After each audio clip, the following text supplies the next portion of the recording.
యుగ యుగములు యుగ యుగములు యుగ యుగములు. దేవదూతలు ఎవరు, ఎలా ఉంటారు? దేవదూతలకు శరీరాలు ఉన్నాయా? దేవదూతలు మానవులతో పిల్లల్ని కంటారా? ఒకవేళ దేవదూతలు ఉంటే పరలోక పట్టణమైన వారికి, లేక దేవదూతలు ఉండే ప్రపంచాలు లోకాలు ఉన్నాయా? ఉంటే ఎన్ని రకాల లోకాలు ఉన్నాయి? దేవదూతలు అందరూ ఒకలాంటి శరీరము గల్లవారు, ఒక మహిమ గల్లవారేనా? ఒకవేళ వేరువేరైతే ఎలా ఉంటారు? ఒక వచనం చెప్పు, 2 వచనాలు చెప్పు, సోది ఎందుకు చెప్తున్నావు అంటున్నాడు ఆయన. అంటే వీళ్ళకి గంట సేపు చెప్తే సోదట, ఒక వచనం చెప్పి దానికి ఇంకో వచనం చెప్పితే కథం అయిపోతుంది, ఆయనకి జ్ఞానం వచ్చేస్తుంది. ప్రైజ్ లార్డ్, అందరికీ వందనాలు. దేవుని కృప మీ అందరికీ తోడుండునుగాక.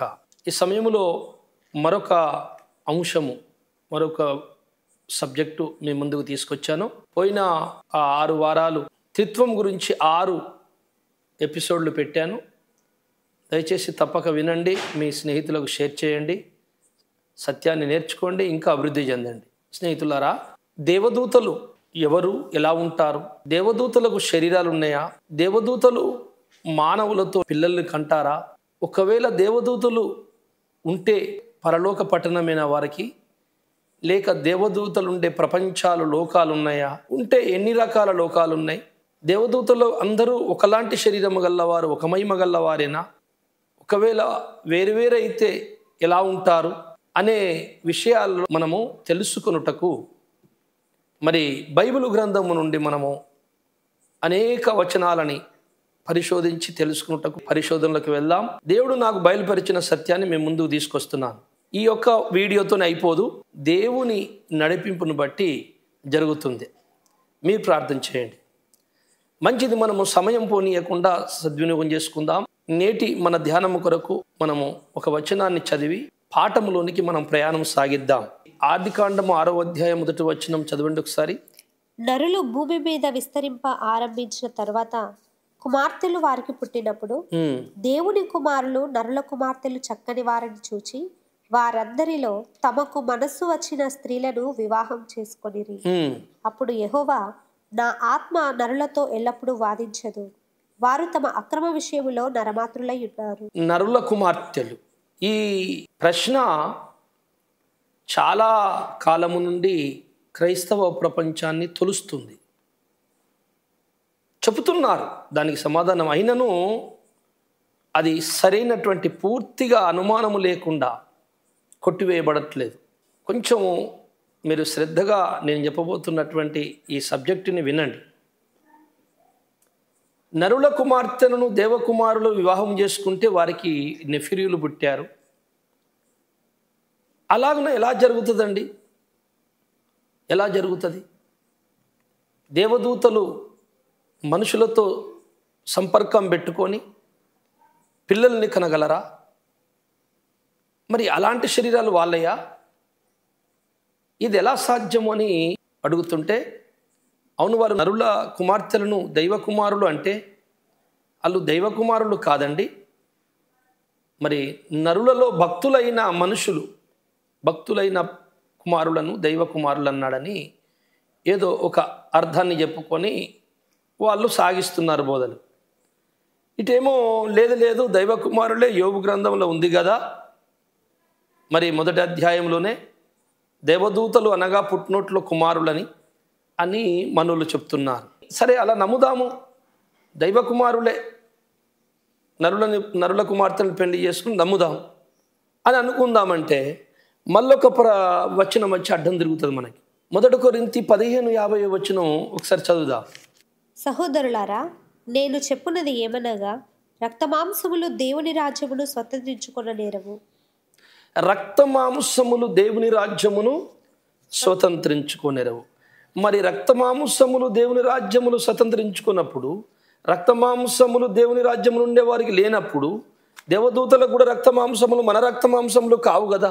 అవును, మరి అలాంటప్పుడు మనుషులను ఎలా వివాహం చేసుకొని, ఎలా పిల్లల్ని కన్నారు, ఎలా పెళ్లి చేసుకున్నారు, వాళ్ళు ఎలా సంపర్కం సాగించారు, ఎలా సాంగత్యం సాగించారు అనే ప్రశ్న ఉత్పన్నమవుతుంది. చూసారా? కనుక ఖచ్చితంగా ఆదికాండంలో ఉన్నది దేవకుమారులు కాదు, మనుషులే అని నిర్ధారించాల్సి వస్తుంది. మళ్ళీ దానికి ఇంకొక తోడు, మత్తయి సువార్త 22:30 చూడండి. పునరుత్థానమందు ఎవరును పెళ్లి చేసుకొనరు, పెళ్లికి ఇయ్యబడరు. వారు పరలోకమందున్న దూతల వలె ఉందురు. రైట్. పునరుద్ధానం చెందిన తర్వాత సంఘము వాళ్ళు పరలోకమందు దూతల వలె ఉందిరట. దూతలు అలా ఉంటారట, పెళ్లి చేసుకోరు, పెళ్లికి ఇయ్యబడరట. అలాంటివి లేవట. లేనప్పుడు మరి దేవదూతలు వచ్చి నరుల కుమార్తెలతో మరి ఎలా పిల్లల్ని కంటారండి అనే మళ్ళీ ప్రశ్న వచ్చి పడుతుంది. కనుక ఎట్లా దేవుని యొక్క చిత్తం ఏంటి, ఏం బయలుపరచబోతున్నాడు, ఏం చెప్పబోతున్నాడు, ఏం ప్రయత్నం చేస్తున్నాడు అనేది అందరూ ఆలోచించరు. అందరిలో ఈ జ్ఞానం లేదు.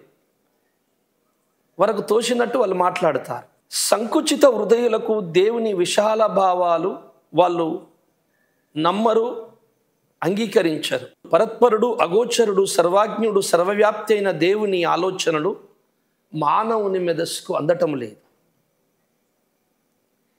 ఇది గ్రహించిన ప్రభు ఆయన భూమి మీద శరీరధారిగా నడియాడుచున్నప్పుడే ఒక మాట అన్నాడు. అది చెప్పి ముందుకెళ్దాం. మత్తయి సువార్త 22:29. అందుకు యేసు, లేఖనములను గాని దేవుని శక్తిని గాని ఎరుగక మీరు పొరబడుచున్నారు. చాలు. యాకోబు పత్రికలో నరుని కోపము దేవుని నీతిని నెరవేర్చదంట.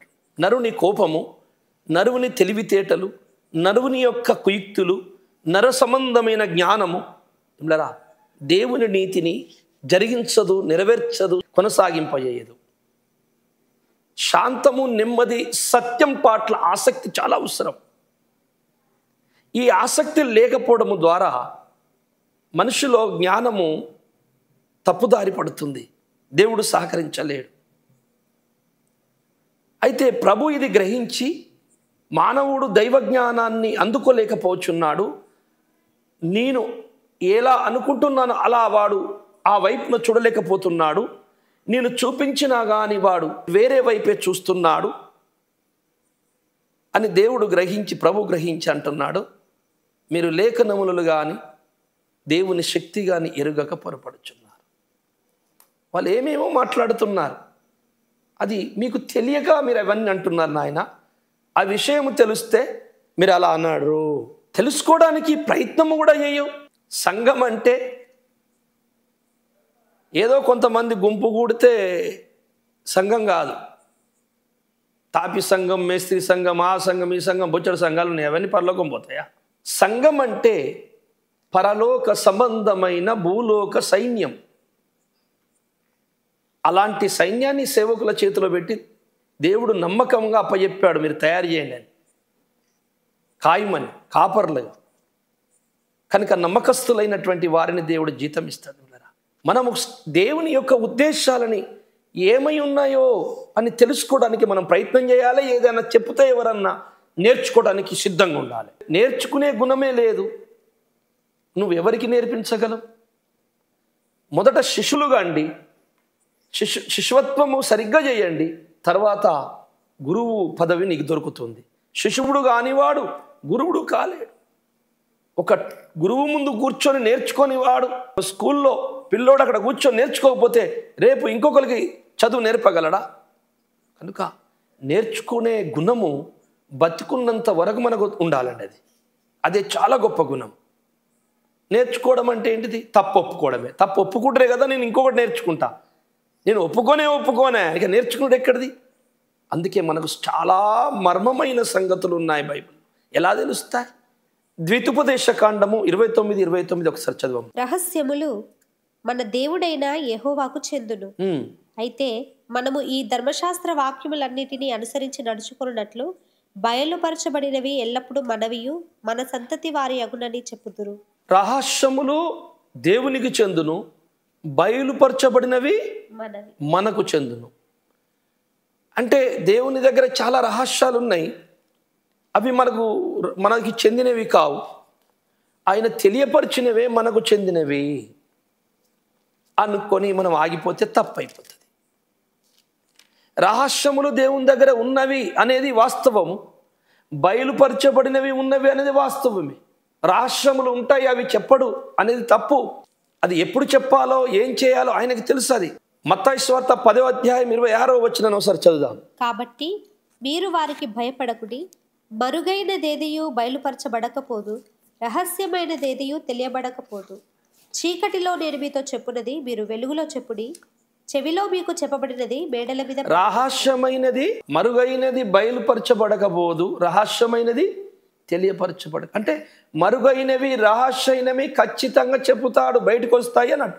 అలాంటప్పుడు మరి రహస్యములు దేవుని వశం, బయలుపరిచిన ఏమనవి అంటే రహస్యములు చెప్పడా అంటే మరి ఈ వచనం మనల్ని అడ్డం తిరుగుతుంది. రహస్యములు తప్పకుండా బయలుపరచబడతాయి. ఇర్మియా గ్రంథం 33:3 చదవము. నాకు బొర్రపెట్టుము, నేను నీకు ఉత్తరమిచ్చేదను, నీవు గ్రహింపలేని గొప్ప సంగతులను, గూఢమైన సంగతులను నీకు తెలియజేతను.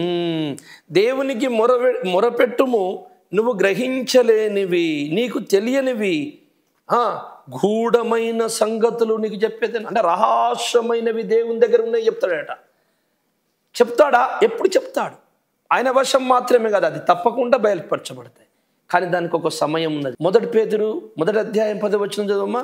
మీకు కలుగు ఆ కృపను గూర్చి ప్రవచించిన ప్రవక్తలు ఈ రక్షణను గూర్చి పరిశీలించుచు తమ యందున్న క్రీస్తు ఆత్మ, క్రీస్తు విషయమైన శ్రమలను గూర్చియు వాటి తరువాత కలగబో మహిమలను గూర్చియు ముందుగా సాక్ష్యమిచ్చినప్పుడు ఆ ఆత్మ ఏ కాలమును ఎట్టి కాలమును సూచించుచూ వచ్చెనో దానిని విచారించి పరిశోధించిరి. ఆ ఆత్మ ఏ కాలమును ఎట్టి కాలమును సూచించుచూ వచ్చెనో దానిని విచారించి.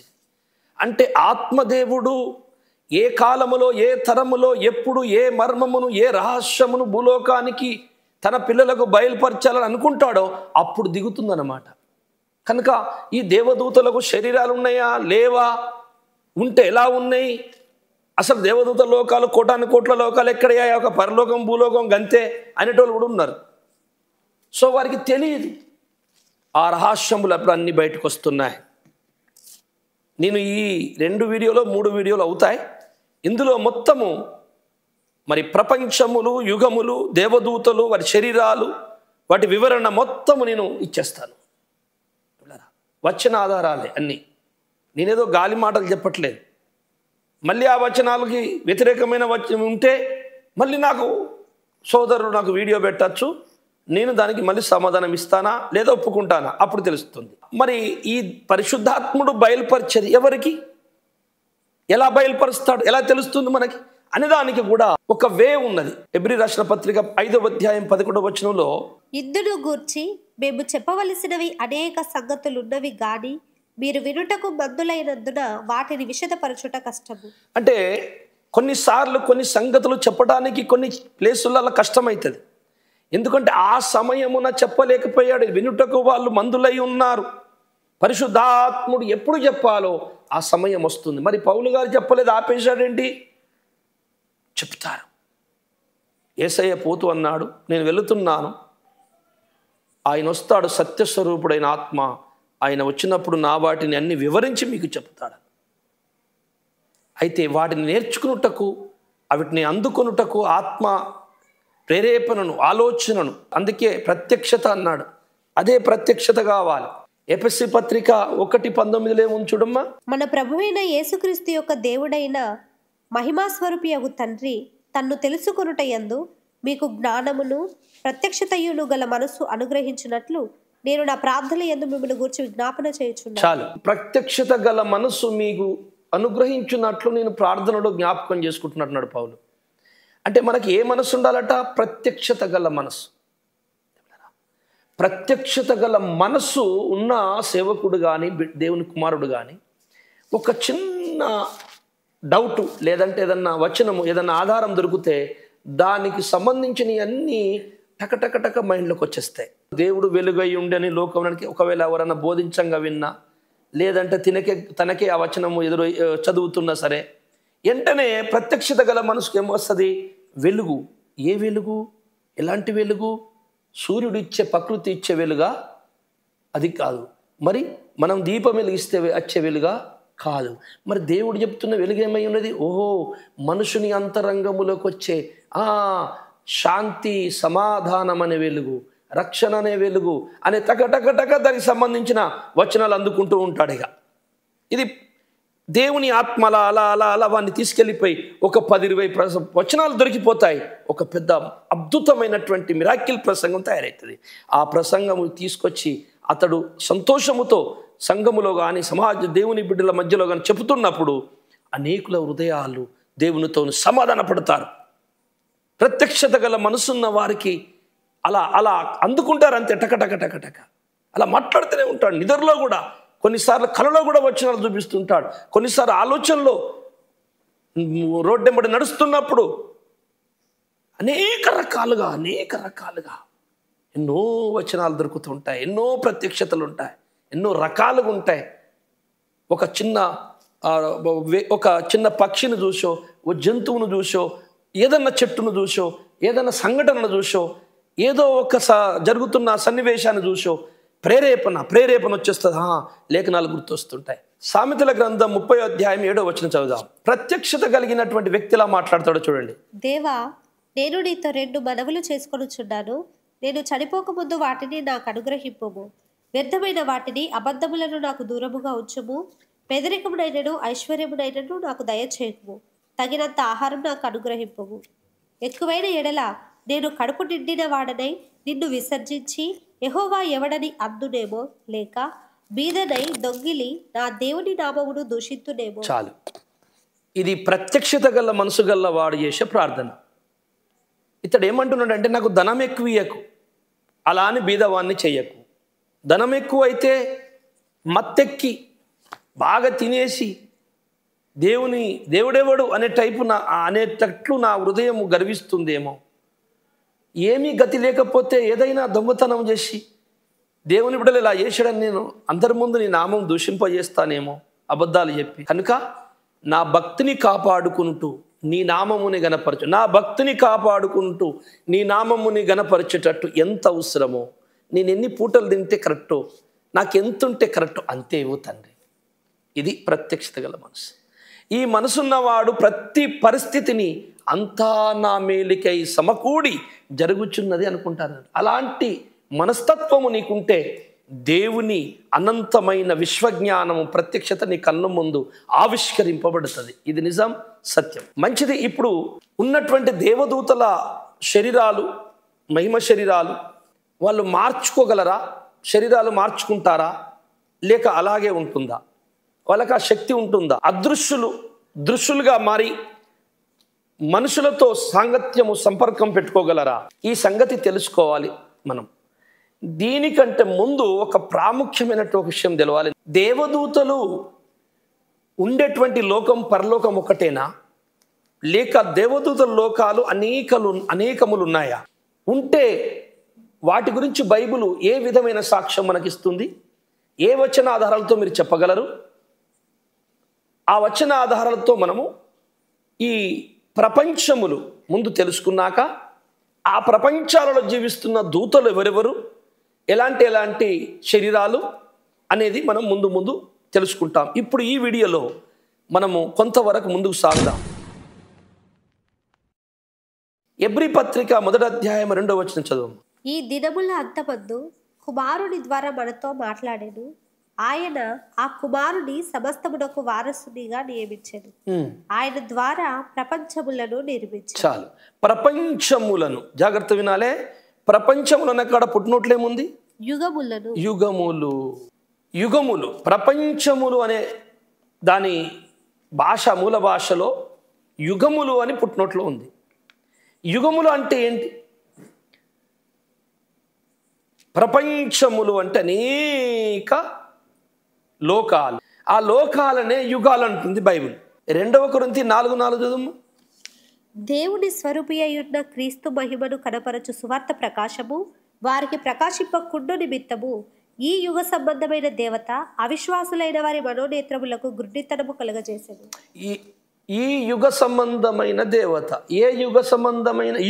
ఈ యుగం అంటే భూలోకం. అంటే ఇంకా వేరే యుగాలు, వేరే లోకాలలో వీడు దేవుడని పూజింపబడడా? దేవదూతలలో వీడు ఒక దేవత ఒకప్పుడని అందరికీ తెలుసు. దేవదూతలకి అక్కడ వీనికి విగ్రహం పెట్టి పూజ చేసుడు కాదు, కానీ దేవదూతలు అందరికీ తెలుసు వీడు ఒక దూతే, మా దేవుడు ఉన్నాడని. అయితే వాళ్ళ దగ్గరికి పోయి వీడు దేవుని మీద తిరగబడి అక్కడ కొంత పెద్ద ప్రళయం లేపి దేవుని వ్యతిరేకులుగా, దెయ్యాలుగా మార్చాడు. కనుక ఈ యుగ సంబంధం అంటే భూలోకాన్ని ఒక యుగం, ఈ యుగములో వాడు దేవుడుగా పూజింపబడుతున్నాడు. అందుకే ఈ యుగ సంబంధమైన దేవత అన్నాడు. ఏ యుగం కాదు, ఈ యుగం అంటే ఈ లోకం, భూలోకాన్ని ఒక యుగం. యుగములున్నాయి. ఎబ్రీ పత్రిక 9:26. అట్లైన ఎడల జగత్తు పునాది వేయబడినది మొదలుకొని అనేక పర్యాయములు శ్రమపడవలసి వచ్చును. అయితే ఆయన యుగముల సమాప్తి అందు తన్ను తానే బలిగా అర్పించుకొనుట వలన పాప నివారణ చేయుటకై ఒక్కసారి ప్రత్యక్షపరచబడేది. యుగముల అంతమందు అంటే యుగములు ఎన్నో గడిచిపోయాయండి భూమి మీద. యుగముల అంతమందు ప్రత్యక్షమయ్యేట యేసుప్రభుల వారు భూమి మీద. ఒక ఊళ్ళో గ్రౌండ్ ఉంది, ఓ పెద్ద గ్రౌండ్. ఆ గ్రౌండ్లో రాజకీయ నాయకులు మీటింగ్ పెట్టుకుంటారు, స్టేజ్ చేసుకుంటారు, ఎన్నో అలంకరణ చేసుకుంటారు, లైటింగ్ పెట్టుకుంటారు, బాక్సులు పెట్టుకుంటారు. ఒక 2 రోజులు మీటింగ్ అయిన తర్వాత మళ్ళీ అన్ని చదువుకొని వెళ్ళిపోతాడు. అక్కడ గ్రౌండ్లో ఏమీ కనపడదు. మళ్ళీ ఒకసారి వేరే పార్టీ వాళ్ళు పెడతారు, మళ్ళీ ఒకసారి మహిళా సంఘాలు పెడతారు, మళ్ళీ ఒకసారి ఇంకేదో సంఘం పెడుతుంది, ఇంకోసారి క్రైస్తవులు పెట్టుకుంటారు. ఇలా రకరకాల మీటింగ్స్ గ్రౌండ్లో జరుగుతాయి. వారి సెట్టింగ్లు చేసుకుంటారు, మరి బాగానే అలంకరిస్తారు. గ్రౌండ్ అంతా మనుషులు నిండిపోతారు, చాలా బాగా కనపడుతుంది, మళ్ళీ ఖాళీ అయిపోతుంది, ఏముండదు. అంటే ఆ గ్రౌండ్ మీద ఎన్నో మీటింగ్లు జరిగినా వస్తారు వెళ్ళిపోతారు, కానీ గ్రౌండ్ అలాగే ఉంటుంది. అలాగే ఈ భూగ్రహం మీద మనం ఆదికాండములో చూసినటువంటి ఆత్మ జలములపై అల్లాడుచుండని అనే దానికంటే ముందు కూడా ఈ భూమి మీద ఏవో యుగాలు జరిగినవి. ఆ యుగాలు జరిగి అంతమైపోయే యుగం ఇది, చివరి యుగం. ఈ అంతములో ఉన్నటువంటి యుగములో క్రీస్తు ప్రత్యక్షమాయను. అంటే యుగం అంటే అర్థం ఏంటంటే ఒక జనాంగము, ఒక ప్రజ పుట్టి వారి ఆ జనాంగము ఆ లోకములో ఉన్నటువంటి టెక్నాలజీ, వారి ఆహారాలు, వారి పదార్థాలు, వారి శరీరాలు ఏ పద్ధతి అయితే ఇచ్చిండో వాళ్ళందరూ ఆ భూమి మీద కొంతకాలం గడిపి వాళ్ళందరూ మళ్ళీ తుడిచిపెట్టబడి ఆ పద్ధతిలో శరీరాలు కానీ ఆ పద్ధతులు ఏమి లేకుండా కొంత మార్పు చెంది మరో కొత్త జనాంగం వచ్చినప్పుడు అది యుగం మార్పి అంటారు. యుగం పోయి మళ్ళీ యుగం వచ్చింది. అది ఆ యుగములో ఉన్నది ఈ యుగములో ఏవో కొన్ని కొత్తవి రావాలి. మళ్ళీ ఆ యుగములో ఉన్నట్టే ఈ యుగములో ఉంటే మళ్ళీ మార్పు కాదు, అది 2 సేమ్ అయితే మార్పు ఎట్లా అవుతుంది? యుగము వేరే అవ్వాలి, వేరే అయినప్పుడు అలాగే భూమి మీద ఎన్నో యుగాలు జరిగిపోయినాయి, ఏవో మార్పులు ఉండే, ఎవరో ఉండే వ్యక్తులు.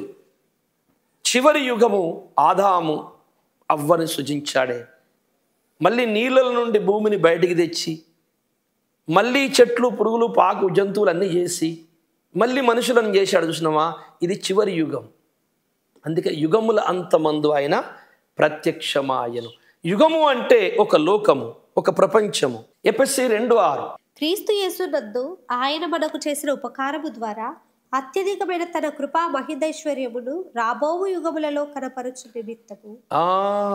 ఇక ముందు రాబోతున్న యుగాలు ఉన్నాయట. మళ్ళీ అంటే మరో యుగం రాబోతుంటే అది రాబోతున్న యుగాలు ఎన్ని లోకాలు ఉన్నాయో రాబోతున్న యుగాలు కూడా ఉన్నాయని చెప్తుంది బైబిల్. ఇంకా కొంత యుగముల గురించి మాట్లాడుకుందాం. 1వ అధ్యాయము యూదా పత్రిక మరి 25వ వచనం. త్రుటిల్లకుండా మిమ్మును కాపాడుటకు తన మహిమ ఎదుట ఆనందముతో మిమ్మును నిర్దోషులుగా నిలబెట్టుటకును శక్తిగల మన రక్షకుడైన అద్వితీయ దేవునికి మన ప్రభువైన యేసుక్రీస్తు ద్వారా మహిమయు మహత్యమును ఆధిపత్యమును అధికారమును యుగములకు పూర్వమును ఇప్పుడును సర్వయుగములను కలుగునుగాక. యుగములకు పూర్వమును ఇప్పుడును సర్వయుగములు. యుగములు పూర్వము అంటే యుగాలకు పూర్వము ఉన్న యుగాలు ఉన్నాయి, ఇప్పుడును మళ్ళా సర్వయుగాలు ఇంకా రాబోతున్న యుగాల గురించి మాట్లాడుతుంది బైబిల్. మత్తయి సువార్త 12:32. మనుష్య కుమారునికి విరోధముగా మాట్లాడు వాడికి పాపక్షమాపణ కలదు గాని పరిశుద్ధాత్మకు విరోధముగా మాట్లాడు వాడికి ఈ యుగమందైనను రాబోవు యుగమందైనను పాపక్షమాపణ లేదు. ఈ యుగమందైనను రాబో యుగం అంటే ఈ యుగము రాబోతున్న యుగము కూడా ఉంది. కొలస్సీ 1వ అధ్యాయం 25వ వచనం చదవండి. దేవుని వాక్యమును అనగా యుగములలోను తరములలోను మరుగు చేయబడి ఉన్న మర్మమును సంపూర్ణముగా ప్రకటించుటకు. యుగములలోను తరములలోను మరుగు చేయబడ్డ అంటే ఆయా యుగాలలో ఆయా తరాలలో మరుగు చేయబడ్డ సువార్త క్రీస్తుని గురించిన వార్త. సకల యుగాలు, సకల లోకాలు, సకల ప్రజలకు ప్రాముఖ్యమైనటువంటి వార్త శిలువ సువార్త, యజ్ఞ పశువు యొక్క వధించినటువంటి సువార్త, అంటే సంఘం అనే కన్యకను సంపాదించుకోబోతున్నటువంటి ఒక గొప్ప ప్రణాళిక సువార్త. చూశారా, దాని గురించి మాట్లాడుతుంది. హెబ్రీ 6:5. దేవుని దివ్య వాక్యమును రాబో యుగ సంబంధమైన శక్తుల ప్రభావమును అనుభవించిన తర్వాత, రాబోవు యుగ సంబంధమైన శక్తులు, రాబో యుగములు ఉన్నాయి. ఆ యుగములో అద్భుతమైన దేవుని శక్తులు ఉన్నాయి, నియమించబోతున్న శక్తులు. దాని గురించి మాట్లాడుతుంది బైబిల్. 1 కొరింథీ 10:11. ఈ సంగతులు దృష్టాంతములుగా వారికి సంభవించి యుగాంతమందున్న మనకు బుద్ధి కలుగుటకై వ్రాయబడేది. రైట్, యుగాంతమందున్న మనకు బుద్ధి కలుగుట అంటే యుగమంతములో ఉన్నాం మనము. ఈ యుగం అయిపోతుంది, రాబో యుగములు వేరే ఉన్నాయి. హెబ్రీ పత్రిక 13:8. యేసుక్రీస్తు నిన్న నేడు ఒకటే రీతిగా ఉన్నాడు, అవును యుగ యుగములకును ఒకటే రీతిగా ఉండును. యుగ యుగాలలో మన దేవునికి మార్పు లేదు, ఒకటే రీతిగా ఉంటాడు. దానియేలు 6:26. నా సముఖమున నియమించినదేమనగా, నా రాజ్యంలోని సకల ప్రభుత్వముల యందుండు నివాసులు దానియేలు యొక్క దేవునికి భయపడుచు ఆయన సముఖమున వణుకుచుండవలెను. ఆయనే జీవము గల దేవుడు, ఆయనే యుగ యుగములుండువాడు. యేసుక్రీస్తే యుగ యుగాలలో ఉండవాడు. యుగాలు అంటే లోకాలు, ఎన్నో ప్రపంచములు, అన్నిట్లో ఉండువాడు ఆయన. 7వ అధ్యాయములో 18వ వచనంలో సంఘం గురించి మాట్లాడతారు. 7వ అధ్యాయం 18. అయితే మహోన్నతుడి పరిశుద్ధులే రాజ్యాధికారము నొందుదురు, వారు యుగ యుగాంతముల వరకు రాజ్యమే. పరిశుద్ధులు పరలోకం వెళ్ళి యుగాంతములు అంటే యుగములు మార్పు చేస్తూ ఉంటాయి. అప్పుడు కూడా యుగాలు మార్పు చెందుతుంటాయి. అలా యుగాంతములు మనం పరలోకములో దేవుని దగ్గర ఉండి మనం రాజ్యం చేస్తామంట. అంటే యుగాలు అంటే లోకాలు భూలోకము లాంటి లోకాలు ఎన్నో. తిమోతికి రాసిన 1వ పత్రిక 1వ అధ్యాయం 17వ వచనం చదువు. సకల యుగములలో రాజాయుండి అక్షయుడును అదృశ్యుడునగు అద్వితీయ దేవునికి ఘనతయు మహిమయు యుగ యుగములు కలుగు. సకల యుగములో రాజైన వానికి ఘనత మహిమ యుగ యుగాలు కలుగునుగా. అన్ని యుగములలో దేవునికి మహిమ కలుగునుగా. మత్తయి 28:20. నేను మీకు ఏ సంగతులను ఆజ్ఞాపించితినో వాటినన్నిటినీ గైకొనవలెనని వారికి బోధించుడి. ఇదిగో నేను యుగ సమాప్తి వరకు సదాకాలం మీతో కూడా ఉన్నానని వారితో చెప్పి. యుగ సమాప్తి అయిపోయే వరకు మీతో ఉన్నాను అంటున్నాడు. ఈ లోకము అంతమయ్యే వరకు, ఈ యుగం అంతమే సమాప్తి. యుగములు అంటే అనేక ప్రపంచములు, లోకములు. మరి అనేక లోకాలు ఉన్నాయని ఇన్ని వచనాలు ఉన్నాయి కదా, ఇంకా చాలా ఉన్నాయి. మరి అనేక లోకాలలో ఉన్న వాళ్ళు ఎవరు? దేవదూతలు అన్ని లోకాలలో ఉన్నటువంటి వాళ్ళందరూ ఒకలాగే ఉంటారా? ఒకటే రకమైన శరీరమా? మార్పు లేదా? అంత ఒకటే 4 రెక్కలు 2 రెక్కలు మహిమ శరీరాలేనా? అసలు దేవదూతలు అంటే ఏంటిది? అందరినీ దేవదూతలే అంటున్నాం. అన్ని లోకాల్లో ఉన్న వారిని దేవదూతలని పిలిచినప్పుడు అందరికీ ఒకలాంటి వాళ్ళేనా? ఈ సంగతి మనం భవిష్యత్తులో తెలుసుకుంటున్నాం. మిత్రులారా, ఈ లోకములు ప్రపంచముల గురించి పరమగీతము 6వ అధ్యాయం 8వ వచనం ఏమంటుందో ఒకసారి చదువుకుందాం. 60 మంది రాణులను 80 మంది ఉపపత్నులను లెక్కకు మించిన కన్యకలను కలరు. నా పావురము నా నిష్కలంకురాలు ఒక్కతే. 60 మంది రాణులు 80 మంది ఉపపత్నులు లెక్కకు మించిన కన్యకలు ఉన్నారు. కానీ నా పావురము నిష్కలంకురాలు అంటే సంఘం, అది ఒక్కతే. అంటే సంఘము యొక్క భక్త సమాజము, 60 మంది రాణులు అనేది అనేక భక్త సమాజాలు, 80 మంది ఉపపత్తులు అనేది అనేక భక్త సమాజాలు, లెక్కగా మించిన కన్యకలు అనేటివి అనేక భక్త సమాజాలు. అంటే లోకాలు, యుగములు, లెక్కగా మించిన యుగములు, లోకాలు. కన్యకలు అంటే లోకాలు. ఒక్కొక్క లోకముకి అక్కడున్న భక్తుల సమాజాన్ని ఒక స్త్రీ, ఒక కన్యక, ఒక కుమారి అని పేరు పెడుతున్నాడు అన్నమాట. ఈ మాట ఎంత చక్కగా సామెతల గ్రంథము 31వ అధ్యాయము 28వ వచనంలో ఉంటుంది. చదవండి ఒకసారి. ఆమె కుమారులు లేచి ఆమెను ధన్యురాలందరూ. చాలా మంది కుమార్తెలు ప్రతివ్రతా ధర్మము అనుసరించి ఉన్నారు గాని వారందరినీ నీవు మించిన దానవని ఆమె పెనిమిటి ఆమెను పొగడు. చాలా మంది కుమార్తెలు పతివ్రత ధర్మమును అనుసరించి ఉన్నారు గాని వారందరినీ నువ్వు మించిన దానివని సంఘాన్ని పొగుడుతాడట యేసయ్య తన భర్త.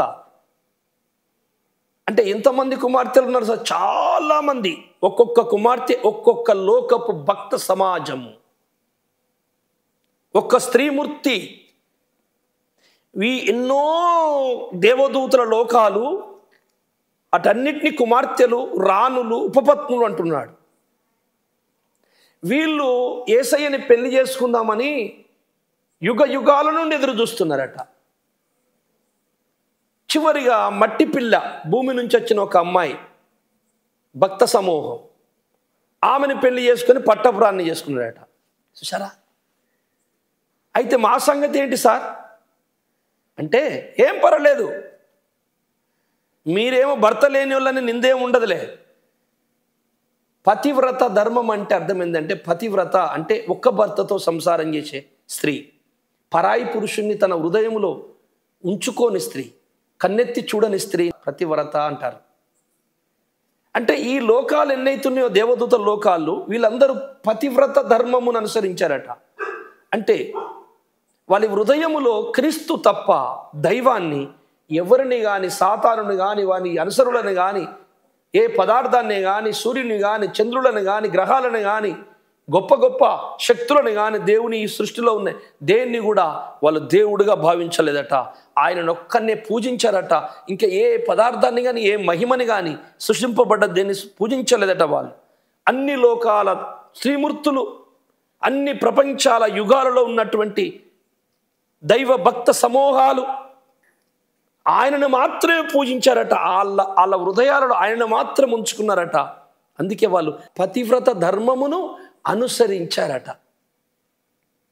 అంటే పరిశుద్ధులు అన్నప్పుడు మీరు రాణులు, ఉపపత్నులు, లెక్కకు మించిన కన్యకలు, కానీ పట్టపు రాని భూలోక మానవులు, అంత గొప్ప సంఘాన్ని సేవకుల చేతిలో పెట్టాడు దేవుడు. మనం ఎంత జాగ్రత్తగా దాన్ని కాపాడాలి. ఆయన ఎంత బాధపడుతున్నాడు కావచ్చు, ఎంత దుఃఖపడుతుండు కావచ్చు. అయ్యో, నా సంఘమును చెడగొట్టకండి, నేను చెప్పినవి వారికి చెప్పండి, నా కోసమే బతకండి. జమ్లరా, ఇన్ని ప్రపంచాలు, లోకాలు ఉన్నాయి. అయితే ఆ ప్రపంచంలో ఉన్న వారి అందరికీ ఒకే రకమైన శరీరాలు, ఒకే రకమైన తిండి, ఒకే రకమైన రూల్స్, ఒకే రకమైన పదార్థములు, ఒకే రకమైన ఇంధనము, ఒకే రకమైన వాహనాలు లేవు. అనంత వైవిధ్యము కలిగిన ప్రపంచాలు ఉన్నాయి. అది చెప్పబోతున్న ఔషధాలు, అదే తెలుసుకోబోతున్నా ఈ సబ్జెక్ట్లో మనం. నేను ఎందుకంటే ముందు పునాది కరెక్ట్ పడాలి. నేను వేసే ఈ సబ్జెక్టు చెప్పే ముందు మనకు తెలియాలి యుగములు అంటే ఏంటిది, ఈ లోకములు ఉన్నాయి, ప్రపంచములు ఉన్నాయి అని తెలిస్తే కదా అనడానికి. దానికి ఆధారం ఏందయ్యా? ఒక వచనం చెప్పు, 2 వచనాలు చెప్పు, సోది ఎందుకు చెప్తున్నావు అంటున్నాడు ఆయన. అంటే వీళ్ళకి గంట సేపు చెప్తే సోదట, ఒక వచనం చెప్పి దానికి ఇంకో వచనం చెప్పితే కథం అయిపోతుందట, ఆయనకి జ్ఞానం వచ్చేస్తుందట. బైబిల్లో అలా జ్ఞానం చెప్పినట్టు లేదు. దేని జతపక్షి అక్కడ ఉండక మానదు. దేవుడు అన్ని పోజేస్తాడు అది నీ మైండ్లో. ఒక సంఘటన ఇది ఒక మర్మం వివరిస్తుంది, ఇది ఒక మర్మానికి సాయం చేస్తుంది.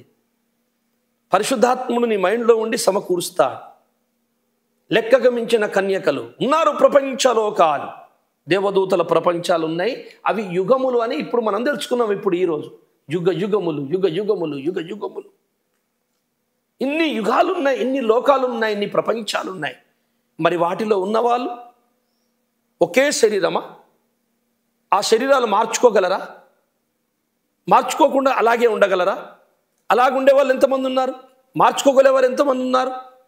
మానవ దేహాలతో సంపర్కము చేసుకునే దేహం కలిగిన వారు ఉన్నారా? లేక మార్పు చెందే వాళ్ళు ఉన్నారా? అలా ఉంటే ఎంతమంది ఉన్నారు? ఎక్కడున్నారు? అసలు ఈ దేవదూతలకు ఎన్ని స్వరూపాలు ఉన్నాయి? అందరి మోకాలు ఒకలాగానే ఉంటాయా? ఇగో ఇవి తెలుసుకోబోతున్నాం మనం లేఖన ఆధారాలతో. కొరింథీయులు రాసిన మొదటి పత్రిక 15:37 చదువు. నీవు విత్తు దానిని చూడగా అది గోధుమ గింజ అయినను సరే, మరి ఏ గింజ అయినను సరే, వట్టి గింజనే విత్తుచున్నావు గాని పుట్టబో శరీరమును విత్తుటలేదు. అయితే దేవుడే తన చిత్త ప్రకారం నీవు విత్తిన దానికి శరీరం ఇచ్చును, మరియు ప్రతి విత్తనమునకును దాని దాని శరీరము ఇచ్చుచున్నాడు. మాంసమంతయు ఒక విధమైనది కాదు. మనుష్య మాంసము వేరు, మృగ మాంసము వేరు, పక్షి మాంసం వేరు, చేప మాంసము వేరు. మరియు ఆకాశ వస్తు రూపములు కలవు, భూవస్తు రూపములు కలవు. ఆకాశ వస్తు రూపముల మహిమ వేరు, భూవస్తు రూపముల మహిమ వేరు. సూర్యుని మహిమ వేరు, చంద్రుని మహిమ వేరు. చాలు, ఇది మీకు తెలిసిన వచనమే. దేవులారా, మాంసమంతా ఒక రకమైనది కాదు. భూమి మీద దొరుకుతున్న సాక్ష్యం చెప్తున్నాను. చేప మాంసం వేరు, కోడి మాంసం వేరు, మృగ మాంసం వేరు, మనిషి మాంసం వేరు. అలాగే ప్రతి పదార్థానికి డిఫరెంట్గా ఉన్నట్టే సూర్యుని మహిమ వేరు, చంద్రుని మహిమ వేరు, నక్షత్రాల మహిమ వేరు వేరు. విత్తనము భూమిలో నువ్వు విత్తనమే పెడుతున్నావు కదా, కానీ దానికి శరీరం ఇచ్చేవాడు ఆయన, శరీరాలు ఇచ్చేవాడు ఆయన. ఆ శరీరాలు రకరకాల శరీరాలు, ఒకలాంటిది కాదు. ఏమండి, టమాటా చెట్టు ఒక మొక్కజొన్న కంకి చెట్టు ఒకలాగే ఉంటుందా? ఉండదు. చింతపండు ఇంకొక వంకాయ ఒకలాగే రుచి ఉంటుందా? ఉండదు. రకరకాల వేటి మహిమ, వేటి రుచి వాళ్ళదే. అలాగే ఈ భూప్రపంచాన్ని దేవుడు ఇక్కడ ఇన్ని రకాలు ఎందుకు పెట్టాడో తెలుసా మీకు? ఇన్ని పురుగుల ముఖాలు, ఇటు పక్షుల ముఖాలు, డిఫరెంట్ పక్షుల వాటి శరీరాలు, వాటి ఆకారాలు, రెక్కలు, చేపలల్లా డిఫరెంట్ చేపలు, వేరు చేపలు, అలాగే జంతువులల్లా వేరు. ఇవన్నీ స్వరూపాలు ఏంటివి తెలుసా మీకు? భూప్రపంచం విశ్వానికి సెంటర్ పాయింట్. భూప్రపంచములో ఏమేమి కనడుతున్నాయో అవన్నీ కోట్ల ప్రపంచంలో ఏదో ఒకటి ఉండే తీరుతుంది. చూపించుటకే ఇది పెట్టాడు. అదే మీకు భవిష్యత్తులో చెప్పబోతున్నాను నేను. ఎలా చెప్తావా? ఒకటి సోదా కాదు, లేఖన ఆధారాలతో వచనాలు ఇస్తూ చెప్తా. లేఖన ఆధారాలు లేకుంటే ఎందుకండి మాట్లాడడం? బొచ్చడు మాట్లాడచ్చు లేఖనాలు లేకుండా. మనుషులను మెప్పించి ఆకర్షించుకొని అందరిని మన దగ్గర రప్పించుకోవచ్చు, మన చుట్టే తిప్పేటట్టు చేసుకోవచ్చు. కానీ మన చుట్టే తిరుగుతారు, కానీ పరలోకం చుట్టూ తిరిగారు. ఇక పరలోకానికి రారిగా, ఇక్కడనే నాశనం అందరం. పరలోకం పోయేటోళ్ళు సత్యబోధని, నిమ్లరా, పరలోక సంబంధులు సత్యబోధని తొందరగా అతుకుతారు. పరలోక సంబంధులు కాని వారు ఈలోక సంబంధులు దాన్ని తునికరిస్తారు, వారి మైండ్లో కూడా ఉంచుకోరారు.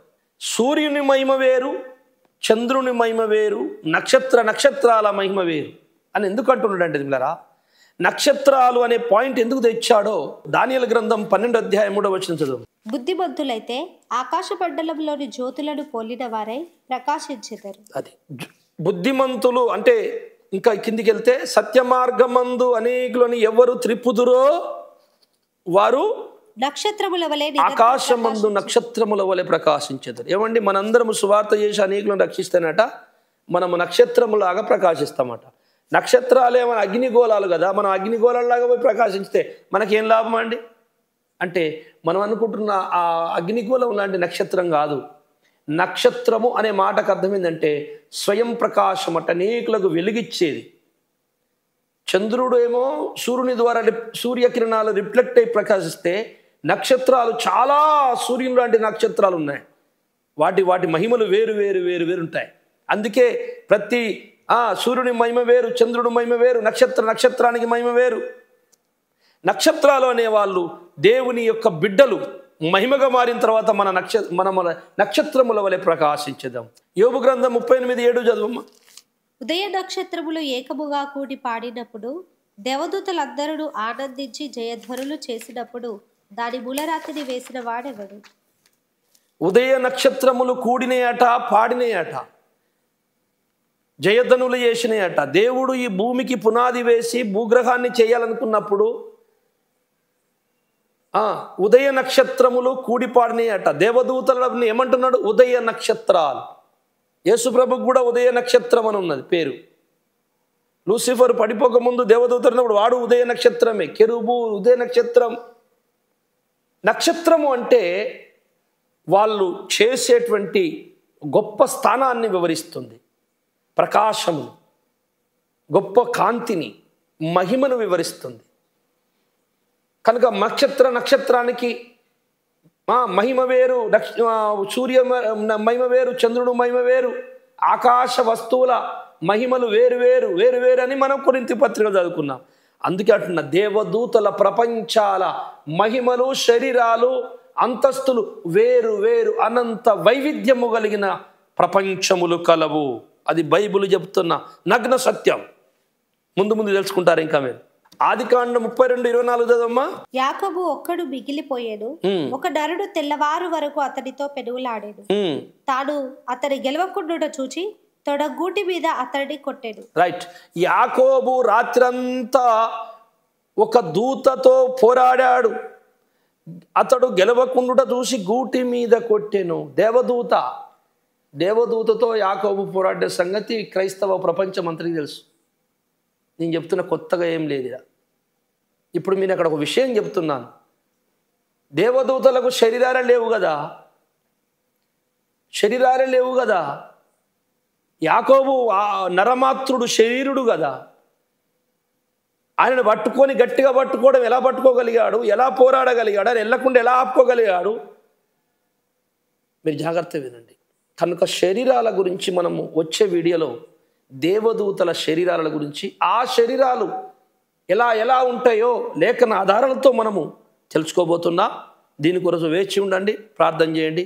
నా కొరకు సమయం అనుకూలించాలని ప్రార్థన చేయండి, ఎదురు చూడండి. ప్రార్థన చేసుకుందాం. పరిశుద్ధుడా, పరమ తండ్రి, ఈరోజు కొన్ని విషయాలు మీరు చెప్పినందుకు కృతజ్ఞతలు అయ్యా. యుగముల గురించి, ప్రపంచముల గురించి, దేవదూతల గురించి మీరు చెప్పారు తండ్రి. అయ్యా ఇదిగో ఆది కాండములో మరి నరుల కుమార్తెలను దైవకుమారులు వాళ్ళు దేవదూతలే అని అందరం అనుకుంటున్నాం, కాదని కొందరు అనుకుంటున్నారు. ఈ విషయము ఈ కడవరి దినములో పూర్తిగా బయటకు తీసి చెప్పేయండి ప్రభువా. ఇక అనుమానం ఉండద్దు, ఈ సందేహం ఉండద్దు అయ్యా. వచ్చే వీడియోతో అందరికీ ఇది స్పష్టంగా తెలియపరచుమని, కృప చూపుమని మీ పాదాల మీద శిరస్సు వంచి మరొకసారి ప్రార్థిస్తూ యేసు నామములో ప్రార్థిస్తున్నాను తండ్రి. ఆమేన్.